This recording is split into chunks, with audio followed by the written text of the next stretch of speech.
Assalamualaikum dan salam sejahtera. Anda sedang menonton Koresponden TVS bersama saya Syira Abu Mansur di hujung minggu yang indah ini insya-Allah. Dan istimewanya episod Koresponden TVS kita kali ini, kita bukan saja bersama dengan koresponden kita sahaja seperti yang Syira selalu buat dengan Encik Syukri sebelum ini, tetapi hari ini kita bertiga dengan tetamu istimewa saya yang ketiga, iaitu pengarah pendidikan, pengarah education Malaysia Indonesia, Profesor Madya Dr. Mior Haris Mior Harun. Apa khabar kedua-duanya? Baik, terima Encik kasih. Syukri, Temennya. Baik, Baik, terima Syirah. kasih. Kita nak ucap terima kasih pada Encik Syukri dan kita mengalu-alukan kehadiran Dr. Mio dalam sesi video call koresponden TVS kita hari ini. Selamat datang Dr. Mio. Terima kasih. Dan terima kasih banyak-banyak atas kehadiran anda berdua hari ini. Baik, seperti biasa, Encik Syukri akan membawakan kepada kita laporan terkini perkembangan semasa di Indonesia, terutamanya mengenai kes serangan pengganas di Indonesia baru-baru ini. Dan sementara itu kita juga ingin mendapatkan info berkenaan pelajar Malaysia di Indonesia dan program Ayuh Kuliah di Malaysia. Boleh Prof? Boleh? Dr. Mio? Boleh, tak ada masalah. Baik, sebelum itu Boleh, tak ada masalah. sebelum kita bersama dengan Dr. Mio mengenai serangan pengganas baru-baru ini di Indonesia, Encik Syukri, sejak beberapa hari lepas kita pun dah sedia maklum, polis Indonesia telah mengadakan operasi besar-besaran memburu kumpulan pengganas berikutan berlakunya kejadian bom bunuh diri di gereja di Makassar, dan terbaru pula berlaku serangan pengganas di Mabes Polri ataupun Ibu Pejabat Polis Indonesia di Jakarta. Jadi apa laporan daripada anda, Encik Syukri? Silakan. Ya, Syirah, bom bunuh diri atau terorisme adalah kejahatan terhadap kemanusiaan.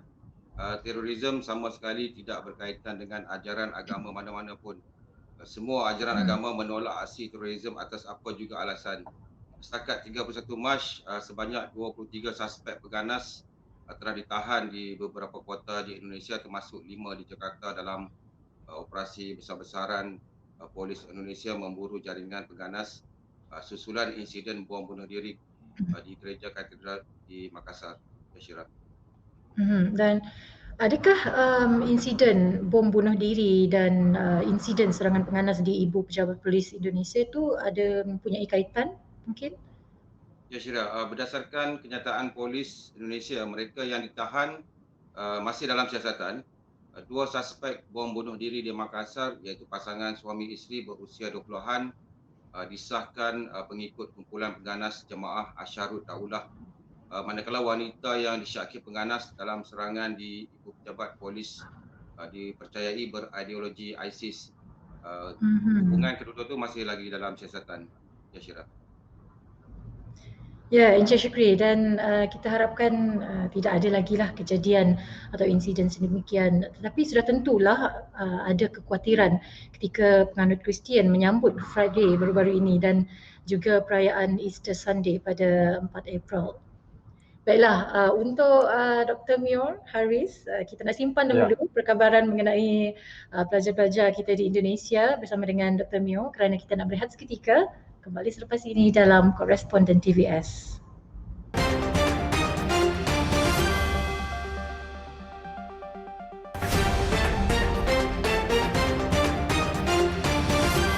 Masih lagi dalam Koresponden TVS bersama saya Syira Abang Mansur, juga tetamu istimewa saya pada hari ini iaitu Encik Syukri, Koresponden TVS kita dari Jakarta, Indonesia, dan juga pengarah Education Malaysia Indonesia, Profesor Madya Dr. Mior Haris Mior Harun.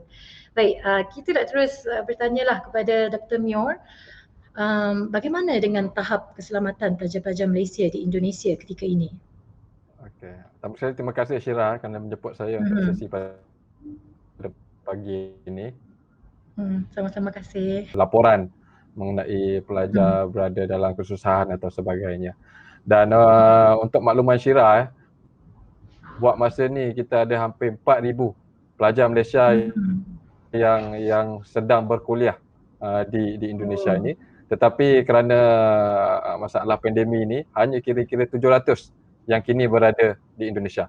4,000 pelajar yang berdaftar belajar, tetapi hanya 700 yang kini berada di Indonesia secara fizikal. Dan daripada 700 orang ini, majoritinya adalah pelajar kedoktoran. Mereka ni pelajar medical student. Mhm. Dan yang menariknya, hampir kesemua pelajar medik ini, mereka ni telah mendapat vaksin COVID. Mereka telah divaksinasikan. Dan kerana mereka ini adalah biasanya kebanyakannya adalah pelajar tahun akhir, di mana mereka terpaksa melakukan praktikum ataupun dipanggil practical training, dan mereka ini dianggap sebagai frontliner, dan oleh kerana itu mereka telah divaksinasikan. Dan selain daripada itu, kalau kita lihat sejak pandemik bermula ya, pihak Education Malaysia Indonesia di bawah Kedutaan Besar Malaysia di Jakarta, kita sering bekerjasama dengan Wisma Putra untuk membantu pelajar-pelajar yang berada dalam kesusahan dan sebagainya. Ya, baik Dr. Mio. Bagaimana pula mengenai program Ayuh Kuliah? Kerana saya difahamkan itu merupakan program yang mempromosikan pengajian tinggi untuk warga Indonesia melanjutkan pengajian di Malaysia. Boleh Dr. Mio ceritakan sedikit sebanyak mengenai program ini?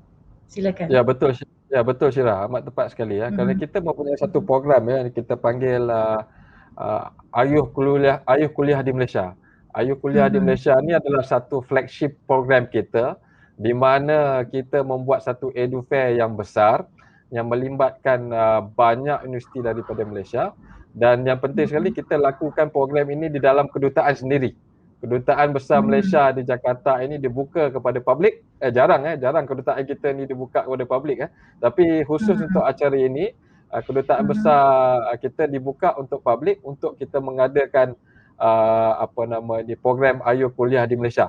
Ini kita lakukan hampir 2-3 kali setahun. Tapi di zaman pandemik ini, malangnya acara ini tidak dapat dilakukan.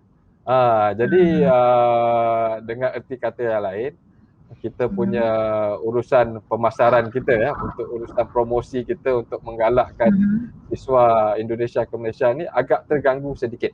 Walau bagaimanapun kita lihat dengan adanya teknologi terkini ya, dengan adanya social media ya, Facebook, Instagram dan sebagainya, aktiviti promosi masih dapat dijalankan.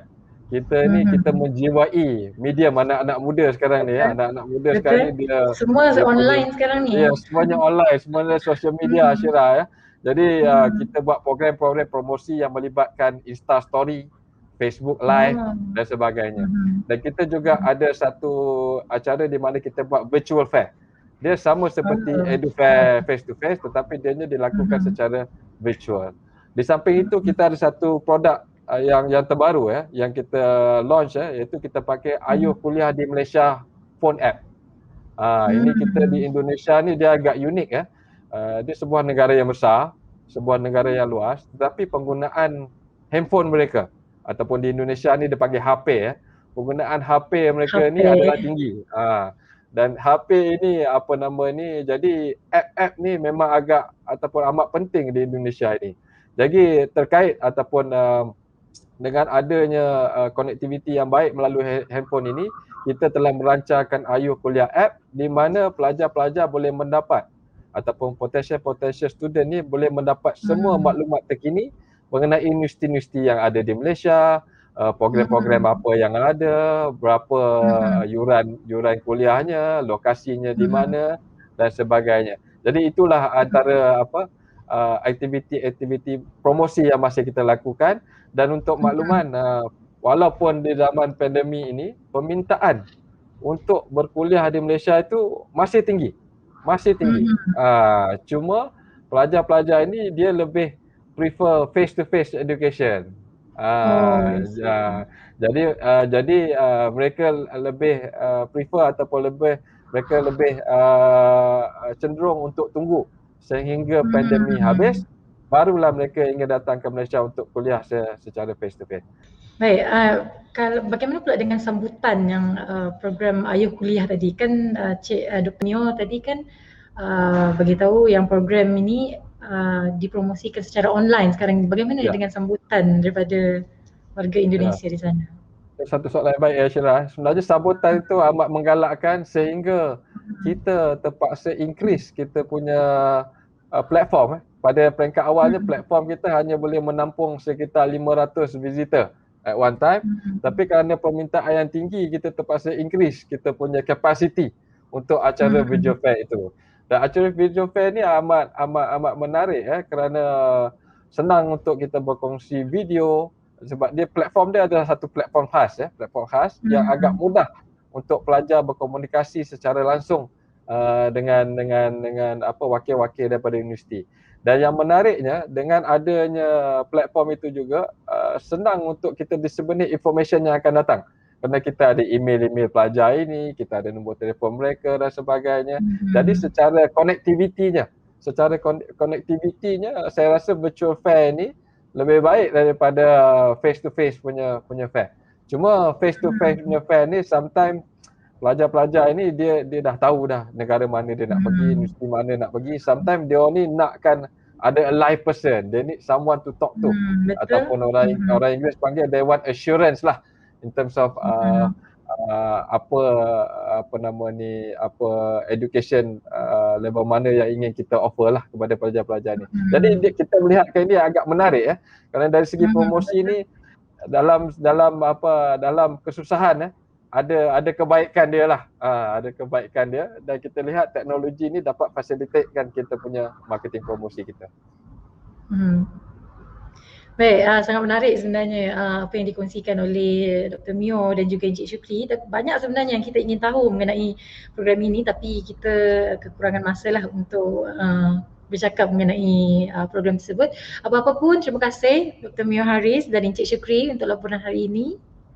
Terima kasih Syirah. Terima kasih Pak Syukri. Jaga diri anda berdua di sana. Terima kasih. Terima kasih Syirah. Baiklah, koresponden TVS berakhir di sini. Kita jumpa lagi di episod akan datang bersama saya Syirah Abang Mansor. Jaga diri Malaysia.